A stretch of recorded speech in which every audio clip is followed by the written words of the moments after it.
Well, my name is Jerry, and I've been married for 25 years. Got two kids, 20 and 23, boy and a girl. They still live at home, going to school. And when I came here, Paul quickly saw right through me, told me about my two affairs that I had 7 years ago, pretty much. And I was like, man, where did you come from? He's like, didn't you think I would see right through you?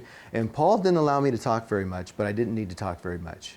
He was able to figure it out pretty quick. And the reason I didn't need to talk too much is because the things that he's saying apply universally. And it didn't really matter what the history was, other than the general specifics.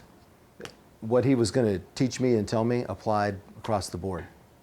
And I didn't understand that at first, but it didn't take long after I started reading the book. I quickly learned that, no, I'm in control of myself. I had never thought about that before. I'm a hardcore atheist, but I'm really not. And it's not that you're going to find me in church next week, but it's about, wow, I really now understand, oh, this is why they say soulmate. This is what a soulmate is. This is what souls are.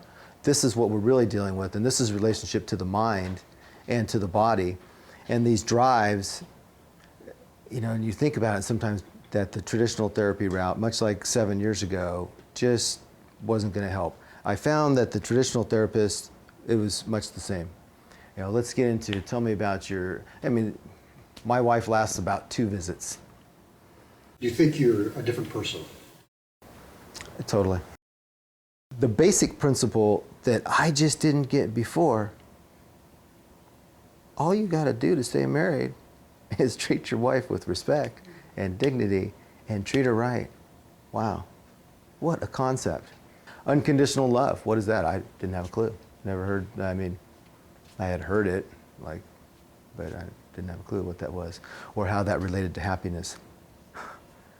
I was never happy, and I didn't know why. I really didn't know why I wasn't happy. And now I think I got that figured out. I was pursuing the wrong avenues, you know? And I didn't know if it was her fault or my fault. Well, it's all me. If I would have just loved her unconditionally, God dang it, there would have been my happiness. How has that made a change? How has that manifested in your life? That realization. If I didn't find Paul, I probably 3 months ago would have spent most of my time you would have saw me and said, yeah, you deserve everything you got, because I was an asshole. I treated her as such. I didn't realize it. I didn't know it. I had no man call me out before and say, you know, the traditional therapist is just like, oh, you poor thing from your childhood and your parents, and oh, you know, her too, and oh, we'll fix this. And once I found out that really it's as simple as treating her right, you know, and I had to learn what that was. And I certainly didn't have that role modeled as a child, and I didn't know because I didn't know. But once you come and learn it, it's that simple.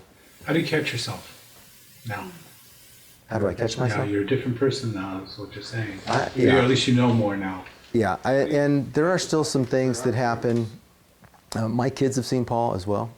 And even my daughter, at one point about 2 months ago, I must have said something in the car, and she's like, you know, Dad, you know, you got to stop those negative thoughts and put some positive thoughts in the grooves there. It's quite a shift, obviously, from how you used to think to how you think now, right? What did you find was the hardest part of that, or did you get stuck anywhere, or? Yeah, some of it was easy in that, wow, this is all you got to do, but some of it is very difficult in the discipline of not reverting back to my old self. Do you use the book still? Yeah, I have it on my nightstand. Okay, cool. Yeah. And the videos I find are good. My kids have actually been watching them, the ones about the dating and courting. And I think they're finding that helpful. Whereas before I learned about this stuff and put it into practice, what would I have done? Oh, who knows? I'd probably be in jail. Yeah, there's a pretty good chance. Well, hopefully, I've learned to be a pretty good husband and a good person, and that's what, what Paul talked to me about was really, am I a person that I would want to be friends with, or am I a person that I like? And I wasn't, really. I mean, who wants to be friends with a guy that cheats on his wife and does the things that I was doing? Bullshit. No, and I don't even want to. And so I had to really think about that. Who do I want to be? And of course, part of the training here was, who is the I? Well, I'd never thought about it that deep before, and I think if everybody learned that concept, how different this world would be. It's amazing.